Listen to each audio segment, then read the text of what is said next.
Começamos um novo trimestre, esta revista nova, não é, que nós temos adiante de nós, 13 lições sobre a Igreja dos Gentios, e nós estamos juntos e eu estou muito feliz por estar aqui com você e por saber que você está aqui comigo para nós começarmos essa nova série de lições, a Igreja dos Gentios, e na lição de número 1 nós temos aí o título, O Chamado para os Gentios. Para você que é a primeira vez que está aqui, muito bem-vindo ao canal da professora Manuela Barros. Este vídeo é o vídeo tradicional deste canal, que há 4 anos, eu penso que aqui no YouTube nós estamos compartilhando uma didática um pouco diferenciada, um roteiro como esse aqui, que eu tenho disponibilizado para você aqui na descrição deste vídeo. No entanto, é tradicional porque é a maneira, não é, didática que eu há quase 30 anos tenho ensinado à escola dominical.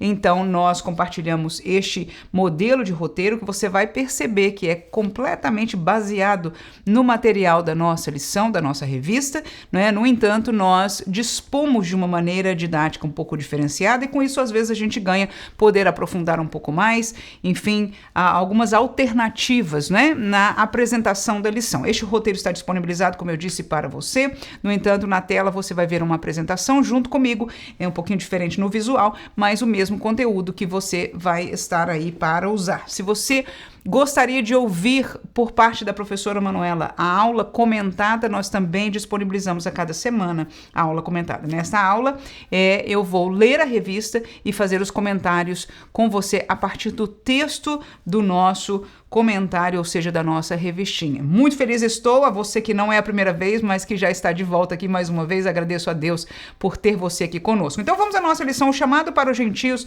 Nós vamos dividir este tópico, não é? este assunto em 3 tópicos. Primeiro, o querer de Deus e a missão para os gentios. Segundo, o papel do Espírito Santo na missão para os gentios. E terceiro, a participação da igreja na missão para os gentios. O primeiro tópico, portanto, o querer de Deus e a missão para os gentios, nós vamos dividir em 3 subtópicos. São eles. Vou falar primeiro sobre o amor de Deus, segundo sobre o plano de Deus e terceiro sobre o chamado de Deus. Portanto, o primeiro é o amor de Deus. João 3,16, todos nós conhecemos, podemos, por que não, até ler ou citar, não é, juntos, porque conhecemos este texto, e não é demais, aleluia, mesmo que já esteja memorizado, nós mencionarmos, nós citarmos, nós falarmos este texto. Então vamos lá, por que não, né?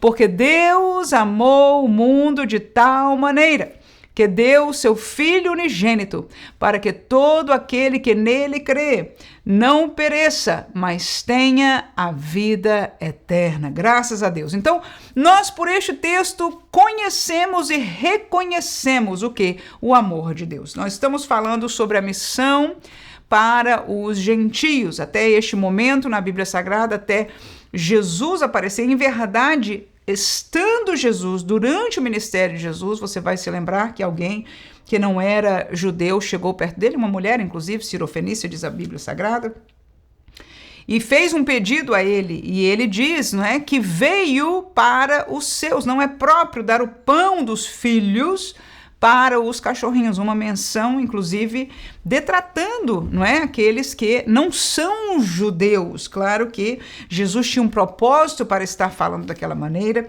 e pela graça do Senhor, a graça dele foi expressa para aquela senhora, e como nós estaremos estudando nesta série de lições, na verdade, não só para ela, mas para todo um mundo gentílico, ou seja, todos aqueles que não são judeus.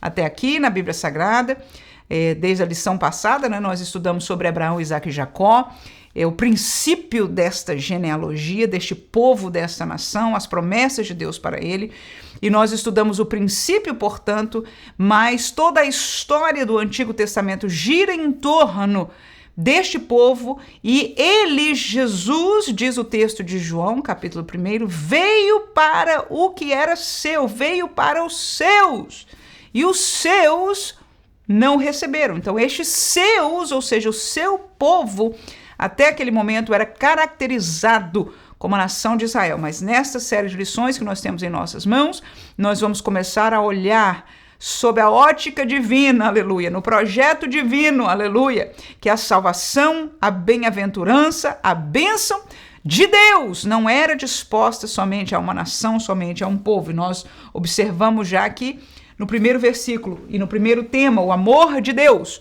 ele já existia para todos. Vamos ao segundo texto aí, 1 Timóteo 2:4, diz que quer que todos os homens se salvem e venham ao conhecimento da verdade. Este texto está falando, no contexto aí você vai ler, que é de Deus, Deus Pai, né?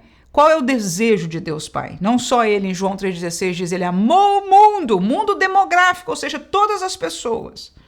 Glória a Deus. Mas agora nós ouvimos o Espírito revelando aí por Paulo, nessa carta a Timóteo, que o desejo do coração de Deus é que todos se salvem. E a salvação vem pelo conhecimento da verdade, não é? A luz veio ao mundo. A luz revelou-se, a palavra, o verbo, a revelação de Deus, o conhecimento de Deus. Foi feito carne para que nós pudéssemos conhecê-lo. Então, o desejo de Deus sempre foi e agora é manifesto que o quê? Que todos sejam salvos, que tenham o conhecimento desta verdade. O terceiro texto aí é de Lucas capítulo 2, versículo 11 e o versículo 14, que diz, pois na cidade de Davi vos nasceu hoje o Salvador, que é Cristo, o Senhor. Glória a Deus nas alturas, paz na terra, boa vontade para com os homens. Então, nós conhecemos este texto, né? A chegada de Jesus, o nascimento do bebê, não é? Ali em Belém. No entanto, os anjos trouxeram o anúncio da voz de Deus, do céu, aleluia, que por fim cumprira.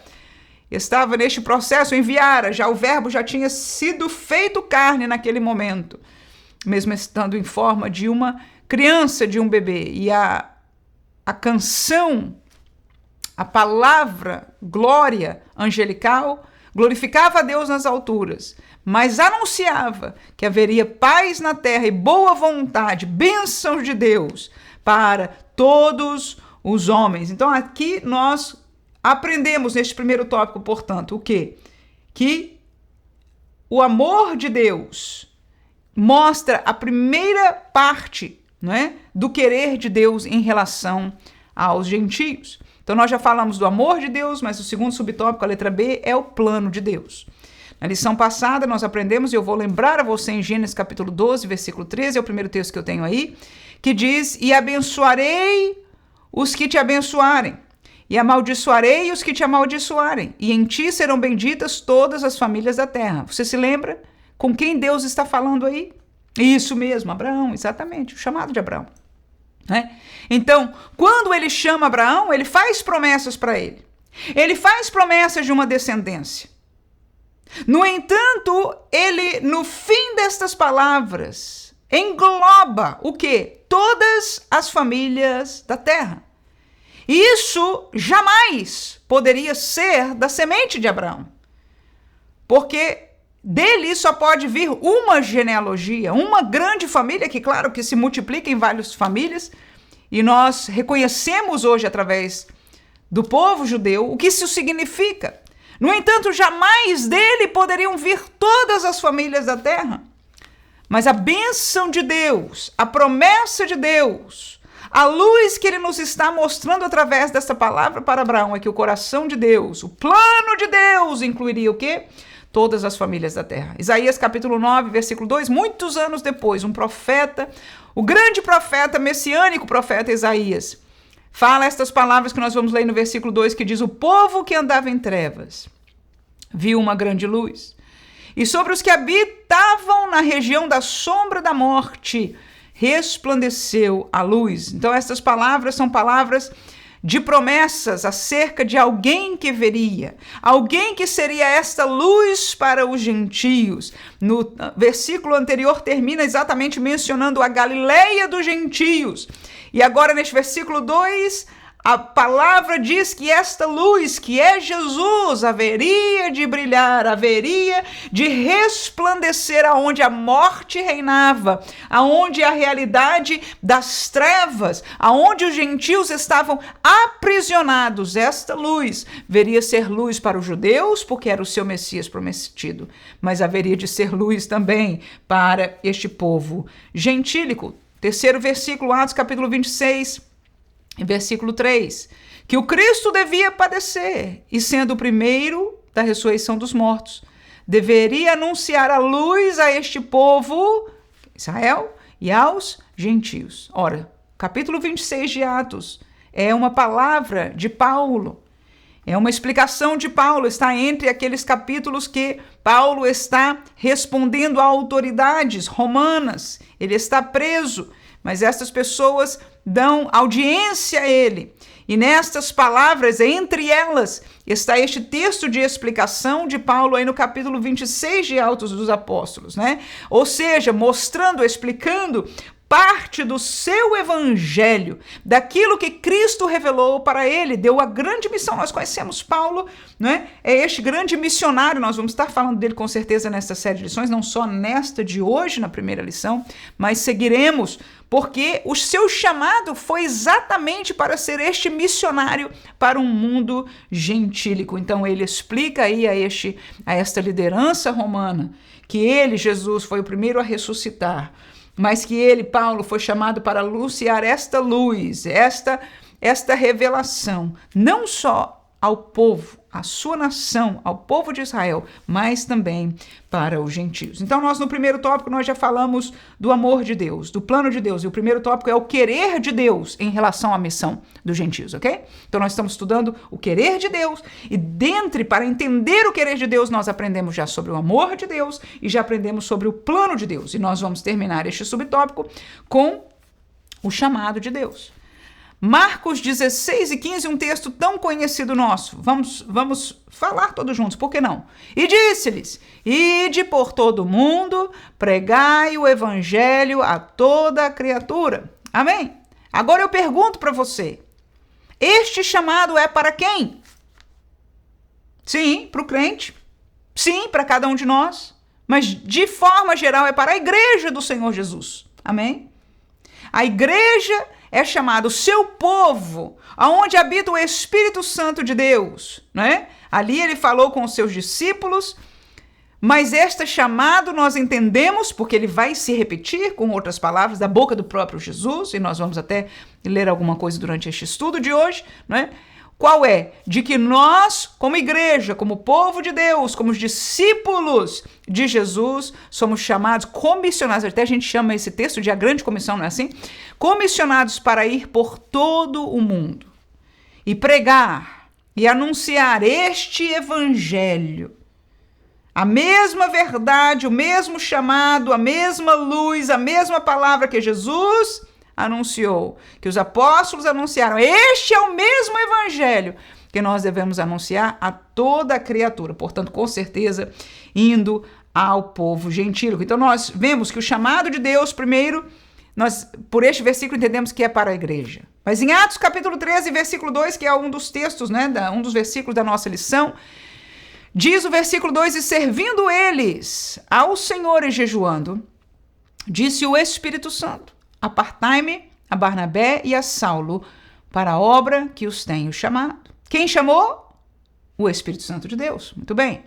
Chamou a quem? Aos missionários, Barnabé e Saulo. Ok? Então o chamado de Deus, ele é para a igreja. Deus chama, Deus comissiona. E ninguém está fora deste projeto. Nós podemos atuar de maneiras diferentes, mas não estamos, nenhum de nós, absolutamente nenhum de nós, fora deste projeto, porque este projeto é o querer de Deus. É a demonstração prática do amor de Deus. É o plano de Deus agora em vigor. E agora, para cumprir este plano, este Deus que amou aos gentios, que amou o mundo, está chamando. E o primeiro chamado que nós vimos aqui é para a igreja. Portanto, nenhum de nós ficamos fora desta comissão. Mas, em segundo lugar, ele chama especificadamente missionários, obreiros, pessoas que Deus quer deles mais. Ser para eles a sua vida, a sua profissão, no melhor dos sentidos, me entenda, por favor. Que essas pessoas devotem a sua vida na pregação do evangelho, e por isso o Espírito Santo diz: apartai-me a estes dois para esta obra que eu tenho chamado. Capítulo 4 de Mateus, ainda versículo 18 e 19, diz: e Jesus, andando junto ao mar da Galileia, viu dois irmãos, Simão, chamado Pedro, e André, os quais lançavam as redes ao mar porque eram pescadores. E disse-lhes: vinde após mim, e eu vos farei pescadores de homens. Então estes são indivíduos. Estes são homens que estavam outro dia, na verdade no dia que Jesus o encontrou, na sua profissão, que eram pescadores de peixes, né? E Jesus os comissionou e disse: eu vou fazer de vocês pescadores. Aleluia. Glória a Deus. Mas pescadores de homens. A comissão de Jesus, a comissão de Deus Pai. Aleluia. O chamado do Pai. A comissão do Espírito, como vimos claramente na igreja de Antioquia para a pessoa de Paulo e Barnabé, é para que nós sejamos pescadores de homens. Esta grande seara, esta grande obra foi o projeto de Deus. E quando nós trabalhamos para esta obra, não outra, para esta obra, nós estamos trabalhando para Deus. Há quem ensine hoje que o trabalho de Deus é mais diversificado. O trabalho de Deus é intrinsecamente ligado com a cultura, com os valores, com os princípios deste mundo. Eu não encontro isso na Bíblia Sagrada. Eu não vou devagar sobre este assunto, mas gostaria de me referir, mesmo que em breve, a esta realidade. Mas focar com você de que a obra, aleluia, que Deus nos deixou por boca de Jesus e pela ajuda agora do Espírito para fazer, é levar este evangelho, esta palavra, aleluia, a todo mundo. Esta é a obra de Deus. Este é o cumprimento do plano e do amor de Deus. O amor de Deus permitiu que nós tivéssemos um evangelho. Fazendo o quê? Enviando, sacrificando a própria pessoa de Jesus Cristo na cruz do Calvário. Cumprindo este projeto em Cristo. Mas a obra de levar o evangelho foi dada à igreja. Aleluia! E foi Jesus quem nos comissionou, tanto individualmente como igreja. Nós vamos passar, portanto, para o nosso segundo tópico. Lembre-se que o primeiro, nós falamos sobre o querer de Deus, né? Deus Pai. Agora, no segundo, nós vamos olhar para o papel do Espírito Santo. É o que o nosso comentarista nos traz na revista, né? Neste segundo tópico. Com a visão para a missão dos gentios, ou seja, sobre este tópico, né, das missões chegando para todo o mundo, inclusive ao mundo gentílico. Agora nós vamos estudar sobre o papel do Espírito Santo. Ele confirma a missão, ele chama para a missão e ele capacita para a missão. Jesus disse: eu lhes enviarei este Espírito Santo e ele ficará convosco, ele estará em vós. Vocês vão conhecer, o mundo não conhece. É o que Jesus disse, estou somente parafraseando as palavras de Jesus. Mas vós o conhecereis, porque estará em vós e permanecerá em vós. Aleluia! E não tem problema você dar glória a Deus e aleluia, porque quando nós aprendemos a palavra, quando nós ouvimos a palavra tem vida. E ela é vida espiritual. Então, se o seu espírito está igualzinho o meu aqui dentro, porque o meu está, eu falo brincando essa palavra, está pipocando, irmão. É fervendo dentro de mim. Claro que estou neste momento usufruindo do grande privilégio que você vai ter no domingo, se você é professor. Qual é? De sermos aqueles que são porta-voz. Nós estamos falando da palavra. Então, quando a gente lê a palavra, aleluia.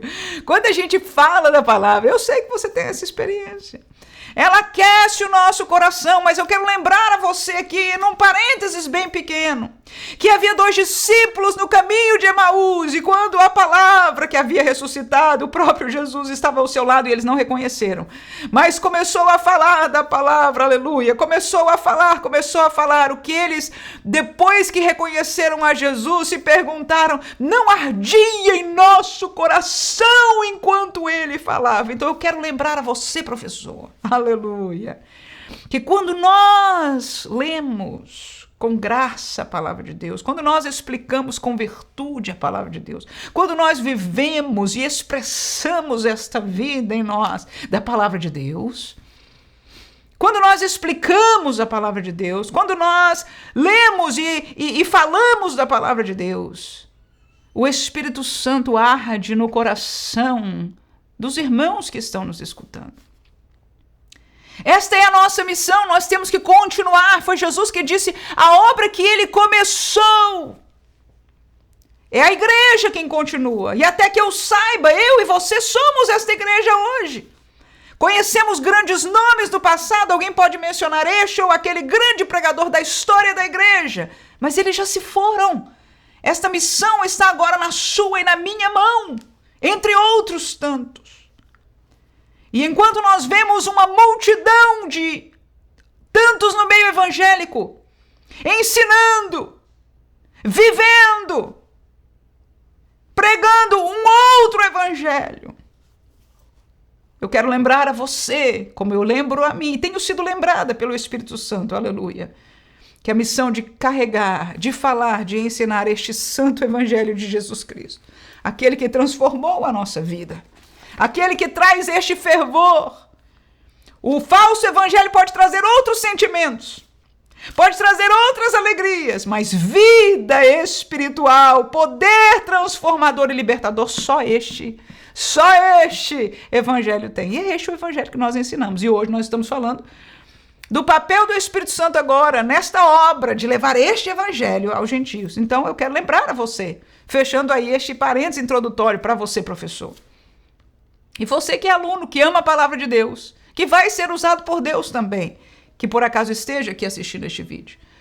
Há um papel integral, intrínseco, principal do Deus Espírito Santo em nossas vidas, para a missão que nós, como igreja, fomos chamados hoje. Então vejamos aí o papel do Espírito Santo na missão para os gentios. Em primeiro lugar, ele confirma. Segundo, ele chama. Terceiro, ele capacita. Em primeiro lugar, ele confirma. Vou levar a você a Atos capítulo 9, versículo 13 ao versículo 16. Diz, e respondeu quem? Ananias. Senhor, de muitos ouvi acerca deste homem. Quantos males tem feito aos teus santos em Jerusalém? E aqui ele tem poder dos principais dos sacerdotes. Olha o Ananias orando a Deus aí. Explicando para Deus. Explicando para Jesus. Quem é este Paulo? Como se Jesus não o conhecesse. Aleluia. Desculpa eu ter cortado aí.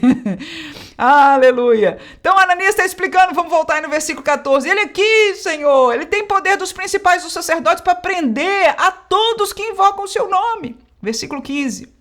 Disse-lhe, porém, o Senhor, vai, Ananias, aleluia, porque este é para mim um vaso escolhido para levar o meu nome diante dos gentios, dos reis e dos filhos de Israel. Aqui daria uma pregação sobre isso, mas nós não vamos pregar, graças a Deus. Versículo 16, e eu lhe mostrarei a ele, a Paulo, quanto deve padecer pelo meu nome. O evangelho, a mensagem, o ser missionário não é um lugar, não é uma missão agradável ao corpo, agradável à cultura, agradável ao homem, no sentido de ser humano nesta terra. É nobre, é maravilhoso, é uma honra. E Ananias sabia que Deus estava dando a Paulo, a este Saulo, que ele não conhecia pessoalmente, a não ser a fama de perseguidor, esta honra. E enquanto Deus falou para ele, eu estou dando uma honra, eu estou chamando a ele. Mas eu já digo para você, Ananias, que a vida dele não vai ser diferente da sua, glória a Deus. Ananias sabia o que era sofrer, sabia o que era ser perseguido, sabia o que era ser igreja. Ele diz, este Paulo também, eu vou mostrar a ele o quanto ele deve padecer pelo meu nome. E eu pergunto para nós, quantos de nós abraçamos um evangelho pelo qual nós padecemos pelo nome de Jesus? Nós viemos ao evangelho não para encontrar padecimento, pelo contrário, liberdade. E tem uma coisa, se eu e você estamos dentro deste evangelho, nós encontramos liberdade. Nós encontramos liberdade, nós encontramos a maior esperança que um homem ou uma mulher pode ter, o ser humano pode ter. Nós encontramos uma paz, nós encontramos uma presença, nós encontramos uma vida, nós encontramos uma liberdade que não se encontra em nenhum outro lugar neste mundo, porque não pertence a este mundo, não é deste mundo. Quantos estão entendendo o que eu estou dizendo?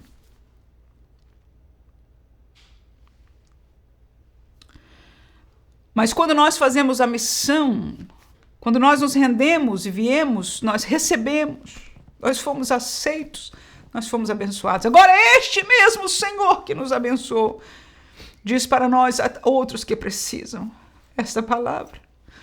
Há outros que estão presos nas trevas.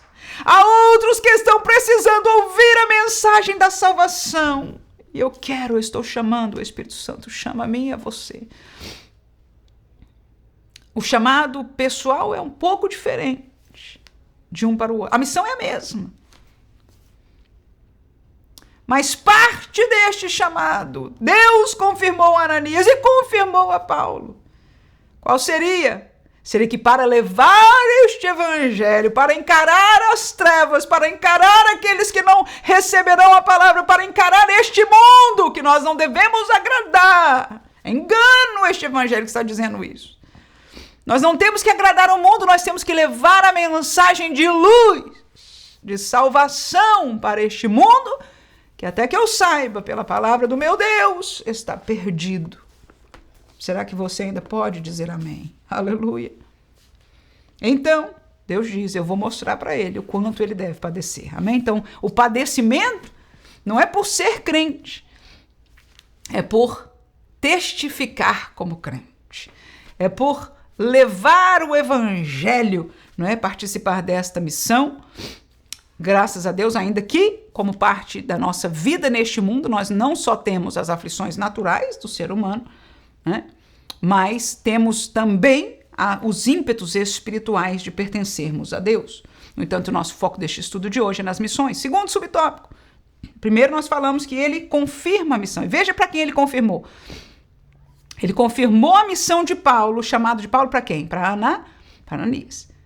Ele chama a Paulo, é o que eu vou ler com você aqui. Mas ele confirma a mensagem para os irmãos, para a igreja. O texto que a gente leu, do texto da lição, capítulo 13 de Atos, fala que o Espírito se manifestou, falou no meio da igreja de Antioquia. Amém? Então, agora no versículo 15 ao 18 do capítulo 26, se você lembra do contexto, eu expliquei no tópico passado, é Paulo recontando a sua história de maneira sucinta, mas para um destes líderes romanos. E ele diz no versículo 15, disse eu, quem és, Senhor? E ele respondeu, eu sou Jesus, a quem tu persegues. Mas levanta-te e põe-te sobre os teus pés, porque te apareci, por isto, para te pôr por ministro e testemunha, tanto das coisas que tens visto, como daquelas pelas quais te aparecerei ainda, livrando-te deste povo e dos gentios, a quem agora te envio, para lhes abrires os olhos e das trevas os converteres à luz e do poder de Satanás a Deus. Essa é a realidade do ser humano. E este é o chamado de Deus.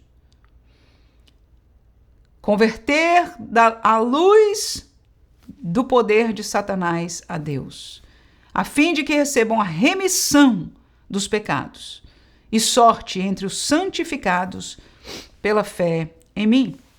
Então, o Espírito Santo, ele confirma a missão. E ele confirmou a Ananias a missão que é dele, da salvação. Não só do povo de Israel, não só dos reis, mas de todos os gentios. Foram as palavras que Deus deu a Ananias, confirmando a missão. O querer de Deus, que nós já estudamos no primeiro tópico, ok? Mas agora, no segundo tópico, nós estamos estudando o chamado para a missão. E Paulo aqui confirma, contando a sua história, que este Jesus que lhe apareceu no caminho de Damasco, lhe deu uma missão. E ele aqui recontou qual foi o chamado. Qual é a grandeza do trabalho, da obra. Não é só ir a outro país, não é só carregar uma Bíblia e distribuir folhetos ou literatura, não é só ter uma igreja cheia. A obra missionária, a obra deste evangelho é ver pessoas sendo convertidas, ou seja, quem caminhava para este lado se arrepender, ou seja, virar ao contrário. E se converter significa caminhar no caminho contrário a que ele vinha. E eu estou falando de um caminho espiritual. Daqueles que serviam a outros deuses para servir a este Deus, daqueles que viviam em trevas, para agora viver na luz, aleluia, isto é conversão, e Paulo diz, a obra é esta. Os meios podem ser folhetos, o meio pode ser uma campanha evangelística pública, o meio pode ser eu conversar como Paulo fez com as senhoras que estão lavando a roupa na beira de um rio, o meio pode ser eu entrar na sinagoga dos judeus e começar a explicar aquilo que os profetas tinham revelado, que eles estavam falando deste Jesus que eu vi, aleluia, que eu encontrei com ele, glória a Deus. Mas o meio pode ser diferente, nós vamos conversar um pouquinho sobre isso no final desta aula, eu vou propor para que essa conversa aconteça na sua sala de aula. O meio pode ser diferente, mas o novo nascimento não muda. A obra deste evangelho, o evangelho é uma palavra, é um caminho apresentado de boas novas. Mas o fruto dele, a realidade dele, é o que Paulo falou aqui, converter das trevas para a luz e do poder de Satanás ao domínio de Deus, ao poderio de Deus, à mão de Deus. Aleluia, a presença de Deus, amém? Então é esta transição espiritual. E quando eu digo transição, de transporte de um lugar espiritual para outro, esta transformação espiritual, é esta vida espiritual que o evangelho significa. E esta é a missão que o Espírito Santo nos chama para fazer. Agora, este Espírito Santo que chama, capacita. Vamos ver o primeiro versículo aí da capacitação. É Jesus dizendo em Lucas 10:19, eis que vos dou poder para pisar serpentes e escorpiões, e toda força do inimigo, e nada vos fará dano algum. Eu quero frisar a palavra poder. Aleluia! Jesus conhecia a vivência do poder deste evangelho, do poder do Espírito Santo. E ele aí está dizendo para os discípulos, eis que vos dou poder. Este mesmo Jesus, depois de ressuscitado, fala com seus discípulos antes da sua ascensão, capítulo 24 de Lucas, versículo 49, diz, e eis que sobre vós vos envio a promessa de meu Pai, porque o plano é dele, o amor é dele, o projeto é dele, é do Pai. Ele diz, eu vou enviar a promessa do Pai, ficai, porém, na cidade de Jerusalém, até que. Então espere, busque, queira receber o quê? Revestimento de poder, até que do alto vai vir de cima, não vai vir de dentro, vai vir de cima. Sejais revestidos de poder. Você vai sentir dentro, borbulhar. É como Jesus falava para aquela mulher, como rios, né? Que flui de dentro do teu interior. Mas este poder vem de cima, não vem de manipulação humana, mas vem do alto. E ele trata-se de poder, revestimento de poder. Por isso é que a igreja hoje deve buscar o batismo no Espírito Santo, porque é este batismo no Espírito Santo, com evidência em falar em línguas estranhas, que se chama o revestimento de poder, que foi prometido pelo Pai, que foi enviado pelo Filho, e que os irmãos ali em Jerusalém receberam, mas não só em Jerusalém, em Samaria, Atos capítulo 8, amém? Não só em Samaria, mas em Atos capítulo 19, se não é Corinto que estava lá, penso que sim, mas enfim, depois você veja quem recebeu ali, e tem recebido até o dia de hoje, porque eu fui batizado no Espírito Santo em Brasília, no Distrito Federal, aleluia. E onde eu moro, aqui na Flórida, nos Estados Unidos, eu tenho visto pessoas batizadas no Espírito Santo, assim que é, como Pedro falou, usado pelo Espírito Santo, não só para hoje, não só para esta geração, mas para os vossos filhos, as vossas filhas, todos aqueles que estão longe, a quantos Deus, nosso Senhor, chamar. Mas o importante é nós esperarmos. O mais importante é nós estarmos aos pés do Senhor, dizendo, Senhor, reveste-me com o teu poder. Para quê? Para me dar poder para esta obra. Já temos o Espírito, já somos nascidos de novo. Foi o maior presente para nós. como seres humanos, mas o maior presente necessário para aqueles que são já nascidos de novo, para que possam fazer a missão de Deus, é o revestimento do poder. Capítulo 13, agora é o contexto de Paulo, acabou de ser enviado nas missões. A gente leu 13, no versículo 2, ele foi chamado pelo Espírito Santo, ali no contexto da igreja de Antioquia. Agora, no capítulo 13, versículo 7 ao 12, diz o texto aí, eu vou botar grande para você, nós podemos ler. O qual estava com o procônsul Sérgio Paulo, varão prudente. Este, chamando a si Barnabé e Saulo, procurava o quê? Procurava muito ouvir a palavra de Deus. Então, este senhor, que não era crente, que era romano, que era uma pessoa de poder, estava procurando muito ouvir a palavra de Deus. Eu quero lembrar você nesta hora, eu vou me colocar pequenininha aqui. Uma lembrança para mim e para você. A gente às vezes diz, quem é que quer neste mundo ouvir a palavra de Deus? Eu quero lembrar a você que ainda existem Sérgios Paulos. Não só gente simples, a maioria é. Mas existem pessoas em toda classe social que precisam e que estão procurando muito ouvir a palavra de Deus. Mas veja aí, perto dele havia um homem, ele tinha perto dele, era parte da amizade, do grupo dele, de convivência, antes da palavra chegar, ele já vivia nessa situação, assim o mundo vive, mas resistia-lhes Elimas, o encantador, porque assim se interpreta o seu nome, procurando apartar da fé o procônsul. Muita gente vai tentar apartar da fé as pessoas que estão procurando a fé, aleluia. São muitas ideologias, são muitas ideias, são muitos amigos, entre aspas, que vão ser usados pelo inimigo porque eles estão ainda em trevas para apartar essas pessoas que querem ouvir a palavra de Deus. Todavia, Saulo, que também se chama Paulo, cheio do Espírito Santo, aleluia, e fixando os olhos nele, disse, ó filho do diabo, cheio de todo engano e de toda malícia, inimigo de toda justiça, não cessarás de perturbar os retos caminhos do Senhor? Eis aí, pois, agora contra ti a mão do Senhor, e ficarás cego, sem ver o sol por algum tempo. No mesmo instante, a escuridão e as trevas caíram sobre ele, e andando à roda, buscava a quem o guiasse pela mão. Então o procônsul, vendo o que havia acontecido, creu maravilhado na doutrina do Senhor. Ele creu na doutrina, ele creu no caminho, ele creu no ensino de Paulo, nas palavras de Paulo, que ensinavam o caminho do Senhor, a doutrina do Senhor, a mensagem do Senhor. Por quê? Porque ele viu o poder de Deus. E é interessante que, neste caso, o poder de Deus pode vir para abençoar no Espírito Santo, para batizar no Espírito Santo, pode vir para abençoar as pessoas, pode vir para trazer uma palavra de bênção, pode. Mas é muito interessante nós notarmos que o Espírito de Deus e este poder veio com uma autoridade ímpar. Em primeiro lugar, revelando a Paulo o Espírito que estava operando através daquele Elimas. Eu não sei se Elimas estava na cara falando ali. Eu posso imaginar que não. Eu posso imaginar que Elimas ouvia e via o Sérgio Paulo ali, escutando de Paulo, mas mais tarde na sua conversa, Elimas era usado por Satanás. Mas Paulo encontrando-se outra vez com Sérgio Paulo. Isso pode ter acontecido de uma maneira ou outra, não estou dizendo o que aconteceu. Talvez esteja até trazendo um paralelo para como acontecem as coisas em nossos dias. E pode acontecer no momento que nós estamos evangelizando alguém também, com certeza, com certeza. Mas a primeira coisa que o Espírito Santo deu a Paulo, cheio do Espírito Santo, já tinha sido revestido de poder e estava cheio dele, aleluia, aleluia. Alguém que vive esta realidade sabe o que isso significa, sabe o que significa.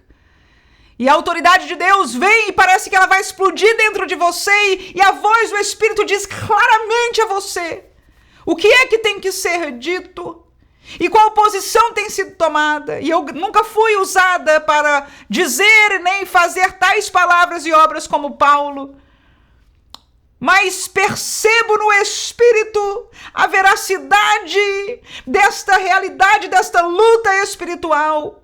E agradeço a Deus por um homem como Paulo, que deu ouvido, que permitiu ser usado pelo Espírito de Deus. Muitos dizem ser usados pelo Espírito de Deus hoje, e estão trazendo mensagens, e estão atuando contrários, estão atuando ao lado de Elimas, desviando as pessoas do verdadeiro, da doutrina do Senhor, do caminho do Senhor, levando-os a outro evangelho com o nome de Jesus, com o nome de Espírito, com o nome de poder, com o nome de domínio, com o nome do que seja, mas não os santos caminhos do Senhor, a doutrina do Senhor. Mas Paulo ali, usado pelo Espírito, tem que ser dele, porque se não for dele é melhor não meter a mão. Aleluia, mas cheio do Espírito ele usou, ele trouxe as palavras que o Espírito lhe estava dizendo e disse: filho das trevas. Agora eu falo as minhas palavras, né, porque eu não vou lembrar de todas.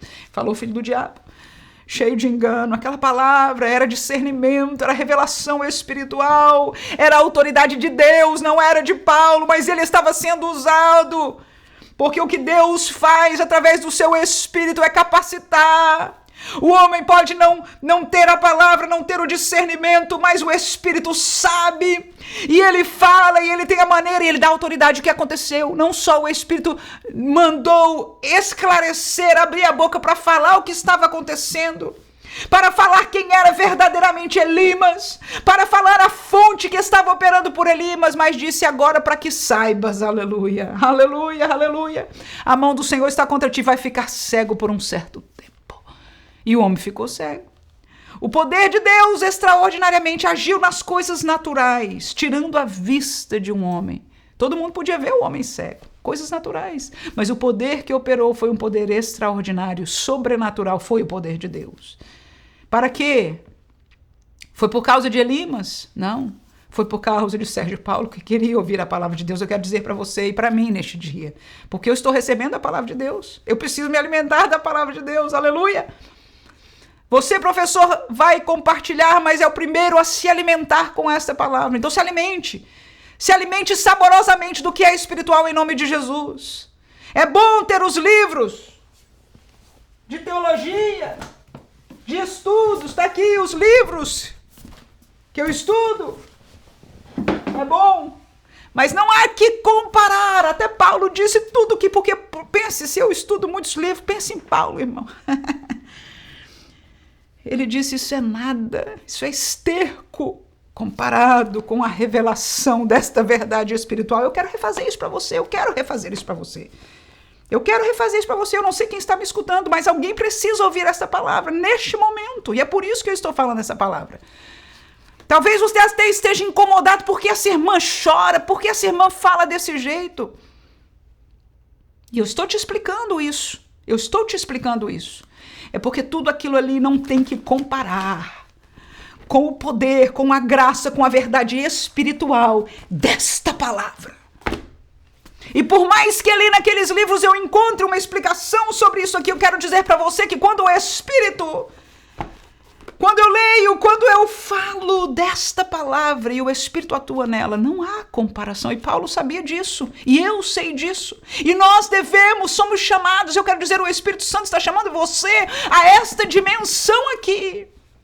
Conheça, mas não deixe o principal. Lembra de Maria e Marta?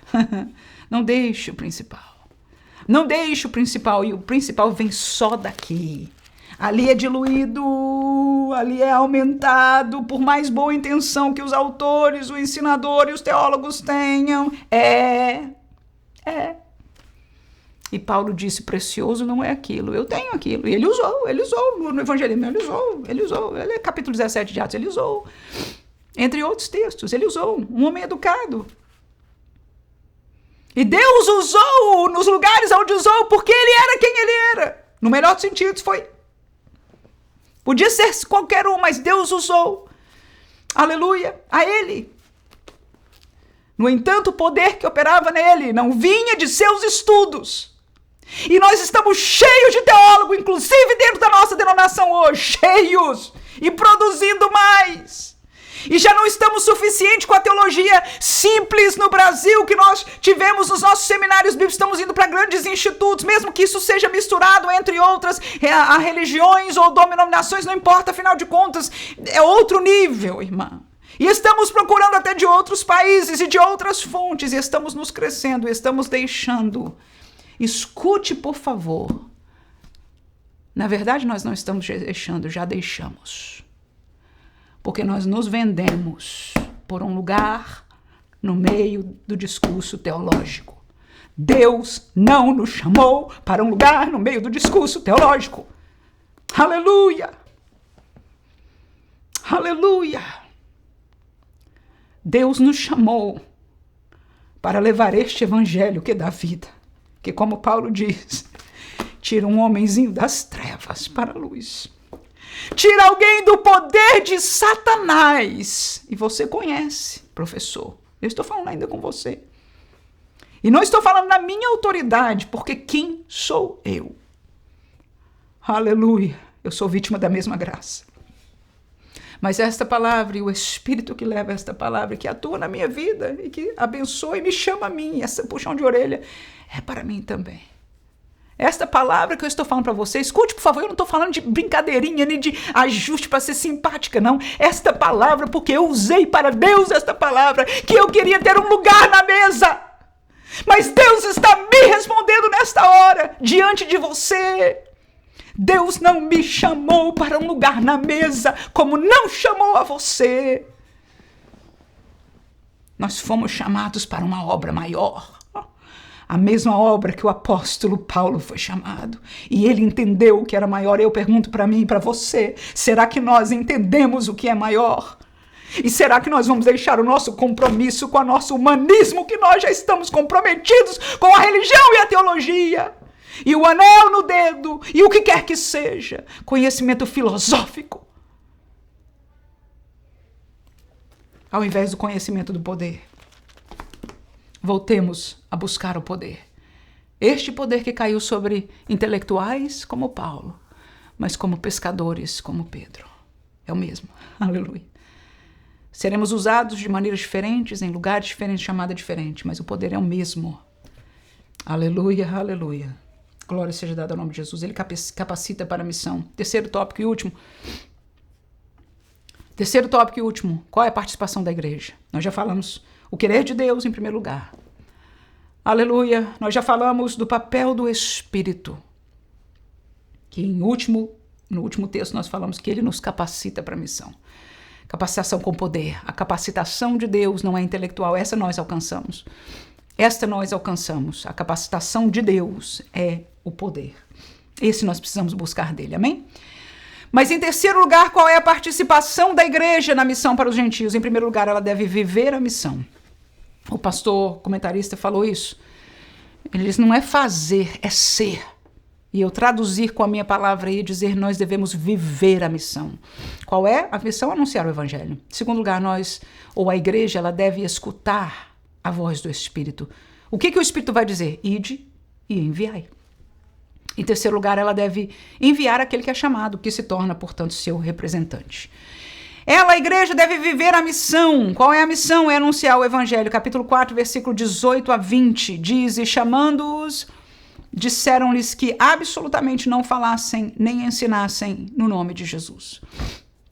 Respondendo, porém, Pedro e João lhes disseram, julgai vós se é justo diante de Deus. Ouvi-vos antes a voz do que a Deus, porque não podemos deixar de falar do que temos visto e ouvido. E eu vou fazer uma pausa antes, porque eu estou sentindo um incômodo. No texto passado, quando eu estava falando com você, eu estava muito cheia da presença de Deus. Eu estou cheia da presença do Senhor, mas eu estava falando línguas estranhas dentro de mim. E eu me segurei. Para não falar em línguas estranhas na sua frente.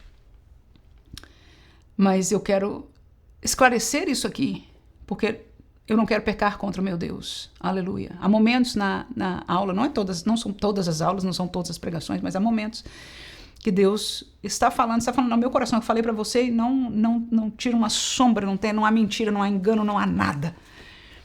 Cheia da presença do Senhor. E eu estava falando línguas estranhas dentro de mim e me segurando literalmente.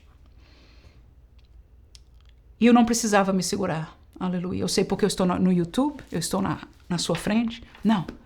Que o Senhor me perdoe em nome de Jesus. Por quê? Aconteceu algumas vezes quando eu tinha esse material editado, o que eu fazia era pedir para cortar quando isso acontecia. Mas eu estou dizendo propositadamente para você que não tem problema. Claro que nós não podemos fazer da nossa aula um culto e ficar falando língua estranha todo o tempo, até porque isso não seria bíblico dessa maneira. Estamos aqui para ensinar. Mas eu quero refazer isso.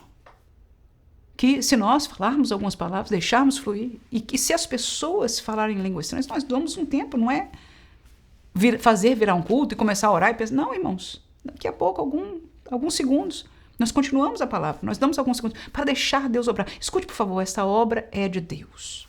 Amém? E eu estou fazendo isso publicamente de propósito. Pode ser uma vergonha para alguns, mas eu não tenho vergonha do que é de Deus e eu não posso ter. Porque no dia que eu tiver vergonha, Ele vai me tirar o acesso a este poder, a esta virtude, porque é dele. É dele, não é minha. Amém? Então, com isso, eu deixo esta palavra de volta minha para você. Agora, a igreja que vive esta missão, o texto que acabamos de ler, aleluia, ele diz que as lideranças da época judaica, neste sentido, prenderam a Pedro e João e disseram, eu vou liberar vocês, mas não falem mais no nome de Jesus, desse Jesus, né? E qual a resposta de Pedro e João? Ele diz, vocês mesmos julguem se é justo. Ouvir a Deus, ouvir a vocês. Aí ele diz, porque nós não podemos deixar de falar daquilo que nós temos visto e ouvido, daquilo que nós temos vivido. Amém, irmãos? Então é por isso que eu falei agora, abri o meu coração com você. Isso é o que eu tenho vivido, eu não posso deixar de falar. Porque se eu deixar de falar, eu estou pecando contra Deus. Você está me entendendo agora que o que eu estou vivendo, o que você vive é bíblico. E nós aprendemos de Pedro e João que a gente não pode. Por que a gente não pode? Porque quando nós o fazemos, nós nos sentimos pecando contra o Espírito de Deus, que foi aquele que nos deu a virtude. Será que você está entendendo em nome de Jesus? O mundo vai dizer, não fale, não faça, não fale língua estranha. Não deixe acontecer. O espírito deste mundo vai dizer, e muitos dentro da igreja vão dizer. Mas Pedro e João olharam para ele e disseram, julguem vocês. Aleluia. Que aula tremenda. Eu estou muito agradecida a Deus por essa aula. Estou muito agradecido, porque eu não planejei tudo isso. Eu tenho os versículos anotados. Eu tenho o caminho desta aula, mas essa é a diferença de alguém que ensina. E eu não estou me colocando, eu estou nos chamando a este lugar que Pedro e João estavam. Nós não sabemos o que vai acontecer conosco, nós não sabemos o que eles vão dizer para nós não sabemos quem estará na sala de aula, nós não sabemos o que o Espírito Santo tem preparado, nós não sabemos. Mas nós não estamos dispostos, nós estamos dispostos, nós não nos fechamos e dizemos como Pedro, julgue você, se é justo, ouvir, obedecer a você do que a Deus. Primeiramente, diante de Deus, porque nós não podemos deixar. Nós não podemos, e é o que eu digo para você, alguém se incomoda com a minha maneira de ser, e eu digo, eu não posso deixar de falar daquilo que está acontecendo de mim, porque este é o testemunho de Deus na minha vida, pode não ser na sua vida, na minha vida é, e eu encontro este testemunho, ancorado na verdade da palavra de Deus, aquela que eu estou, inclusive, ensinando dela hoje. Quantos podem dizer amém? Então, se você está dizendo amém com graça, eu sei que tem gente aqui que está ouvindo. Aleluia, está cultuando ao Senhor, não tem problema não. E que a sua sala de aula se torne também um culto. Não é o formato é de aula, nós vamos ensinar, estamos ensinando. Quem está aprendendo alguma coisa aqui? Porque até eu estou aprendendo, porque Jesus é bom. Aleluia. 4 é o mesmo capítulo, mas no finalzinho deste capítulo, leia comigo este texto aí. Agora, pois, é a oração destes irmãos que tinham sido presos, tinham sido liberados. Ele se junta com a igreja de volta lá onde a igreja estava intercedendo por ele. Ele diz, agora, pois, ó Senhor, olha para as suas ameaças e concede aos teus servos que falem com toda a ousadia o que, irmão? Fale o que, irmão? A novidade da mensagem das igrejas novas. Que seja seeker sensitive, que atraia que isso e aquilo não, Senhor. Enquanto há uma ameaça de um mundo e de uma igreja carnal que nos está ameaçando, que nos está falando mal contra nós, concede aos teus servos que falem com ousadia. Pronto, essa é a minha oração e é a sua oração. É ou não é? Com a igreja, com Pedro e João? É? E enquanto nós falamos a tua palavra com ousadia, com coragem, com vigor, com virtude, enquanto isso estenda, Senhor, as tuas mãos para curar, para que se façam sinais e prodígios pelo nome do teu santo Filho Jesus. Tá aí, porque os sinais é a comprovação. Paulo fez, lembra que eu falei? Paulo fez, não foi para Elimas. Não foi por causa de Elimas, foi por causa de Sérgio Paulo, porque foi o sinal para ele que ele precisava ver. Deus está com este homem. Escute, por favor, em nome de Jesus. Paulo estava ensinando a palavra, o caminho, a doutrina de Deus. Foi ou não foi? Foi. O homem se levantou, um levantar espiritual. Paulo foi usado para repreender, mas o sinal que Deus permitiu acontecer foi para que Elimas visse que o poder que está sobre o espírito de Paulo, que está atuando sobre Paulo, Elimas entendeu naquele momento, Sérgio Paulo entendeu naquele momento, peraí, alguma coisa está atuando, este Elimas estava me tentando levar para um caminho espiritual, este Paulo está falando de outro Deus, de outro caminho espiritual, este Deus de Paulo é verdadeiro. Porque ele tem poder sobre o outro. Amém, irmãos? O sinal é para que as pessoas creiam. É o texto, leia João, o Evangelho de João traz testemunho disso bem claramente para nós. Amém? Os sinais. Então, qual foi a oração daqueles servos? Senhor, nós queremos pregar a palavra. Há ameaças, a gente que está dizendo que a gente é cafona, que este evangelho não existe mais, está dizendo que isso não funciona mais assim, que está dizendo que a mensagem não é essa, que o querer de Deus não é esse, mas Senhor, enquanto eles nos estão ameaçando, dá-nos ousadia, Senhor, para pregar a Tua palavra, e enquanto nós pregamos, faça os sinais, para que eles saibam, os Teus sinais sejam testemunho. Então não tenha medo dos sinais não, professor, não tenha medo dos sinais não, crente, em nome de Jesus. Você não tem que perder absolutamente nada. E o que vão dizer se Jesus não fizer? Se Jesus não fizer, é problema dele. A obra é dele. O Espírito é dele. As almas, quem ama, são ele. As almas são amadas por ele. A nossa tarefa é obedecer. E nós pregamos com ousadia. E aí o que aconteceu? Eu li o finalzinho? Acho que não, né? E tendo eles orado, moveu-se o lugar, estavam reunidos, e todos foram cheios do Espírito Santo. E que mais? Anunciavam com ousadia a palavra de Deus. Veja aí. Houve uma presença. Houve algo extraordinário. Foi o culto daquele que todo mundo saiu, como a gente diz, com a alma lavada. Uma benção, aleluia. Mas eles saíram não para repousar em casa. Não para voltar à vida do dia a dia na segunda. Mesmo que eles voltaram a trabalhar. Mas eles começaram a anunciar com ousadia a palavra de Deus. É isso que eu quero que nós entendamos. O chamado que o Espírito Santo nos dá é viver esta missão. É viver esta missão. E qual é a missão? Anunciar o Evangelho. Em segundo lugar, a igreja deve escutar a voz do Espírito Santo. Versículo 2 do capítulo 13, mais uma vez, e servindo eles ao Senhor e jejuando, disse o Espírito Santo, a quem? A igreja. No versículo 1 fala que a igreja que estava reunida em Antioquia tinha isso e aquilo, e servindo eles e jejuando, disse o Espírito Santo a quem? A igreja. O quê? Apartai-me a Barnabé e a Saulo. Para quê? Para a obra que tenho chamado. Então veja, a igreja deve dar ouvido à voz do Espírito Santo. Qual é a voz do Espírito Santo? É ide. Qual é a voz do Espírito Santo? É envie a Barnabé e a Saulo. Faz sentido? Então nós estamos vendo aí na prática a realidade bíblica. A voz dele não é para outra coisa. Primordialmente é para ganhar almas. Ela deve escutar a voz do Espírito. Romanos capítulo 10, versículo 13 a 15 diz, porque todo aquele que invocar o nome do Senhor será salvo. Como, pois, invocarão? Aquele em que não creram. Como crerão naquele de que não ouviram? E como ouvirão, se não há quem pregue? Aí vem a parte da igreja. Olha aí a parte da igreja. E como pregarão, se não forem enviados? Como está escrito, quão formosos os pés que anunciam a paz dos que anunciam coisas boas. Amém? Então, a igreja deve ouvir a voz do Espírito Santo. E fazer o quê? E enviar. Terceiro lugar, ela deve enviar o chamado. O seu chamado, o chamado de Deus torna-se o seu representante. E nós temos que ter representante em Jerusalém, na Judéia e Samaria e até nos confins da terra. Amém, irmãos? Este foi o mandado de Jesus. Amém? Atos 1:8, não é assim? Então, o missionário que está em Jerusalém, que pode ser eu e você, né? Somos representantes da igreja quando estamos fazendo essa missão. Então, jejuando e orando, é a continuação do capítulo 13, nós lemos o 2, no tópico passado, agora o 3.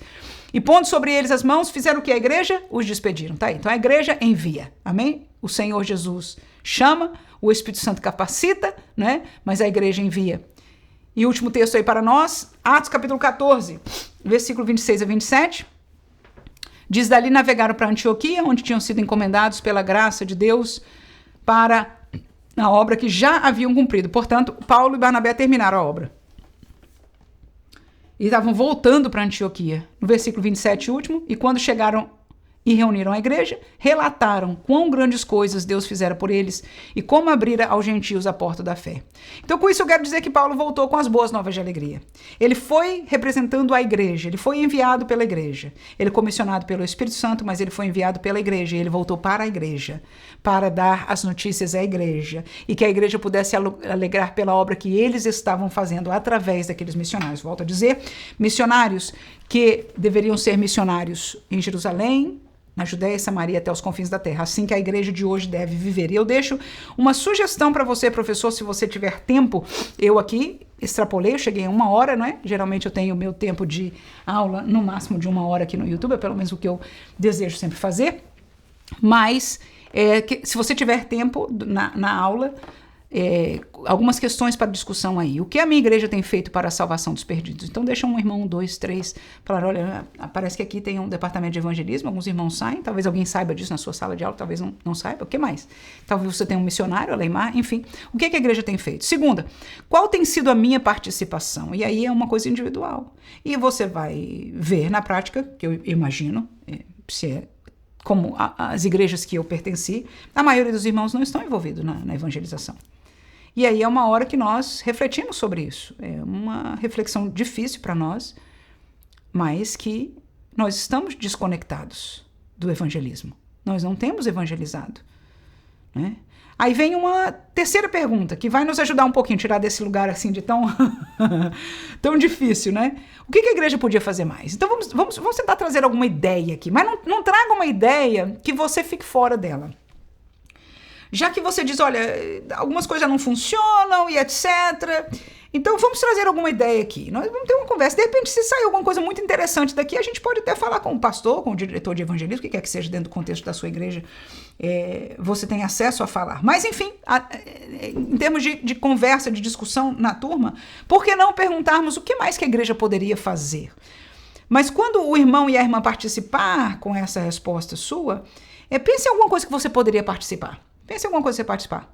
Eu lembro que bem antigamente, né, eu ainda sou parte do tempo que as igrejas, lá na igreja que eu pertencia no Brasil, que foi a igreja da minha infância, eles saíam, já na minha adolescência eles não faziam mais isso, mas na minha infância faziam e eu participei. Eu participei, né, daqueles cultos ao ar livre, num lugar central, que as pessoas iam no domingo pela tarde, passear na cidade. Então os irmãos ali passavam e eu ia com alguém adulto, entregando folhetos, dizendo, olha, a gente vai ter um culto ali daqui a pouco. E aí se montava o som, né, e a gente fazia um culto ao ar livre e as pessoas de perto, alguns viam, alguns da igreja ficavam logo ali em redor, né, outras porque viam grupos vinham se juntando, e outras pessoas que não estavam, nem se chegavam, mas ouviam de longe a voz do evangelho. E eu acho isso, eu sinto muita falta dessa realidade. Então, por exemplo, para mim seria uma bênção se nós pudéssemos voltar a fazer isso. Onde eu moro, isso é proibido, a não ser que nós peçamos não é, dependendo do lugar, você tem que pedir permissão para fazê-lo, não é acessível como era onde eu morava na época, né? Mas, sendo a possibilidade, para mim, essa seria uma outra ideia que eu participaria. Eu podia participar, cantando não, mas enfim, compartilhando um testemunho, talvez a própria palavra de Deus, ou pelo menos como eu fazia desde a minha infância. Aleluia, com alguém convidando as pessoas para fazer parte, dizendo para eles, olha, a palavra de Deus vai ser falada daqui a pouco, Deus vai operar, o que quer que seja, né? Então, a participação nesta obra aí.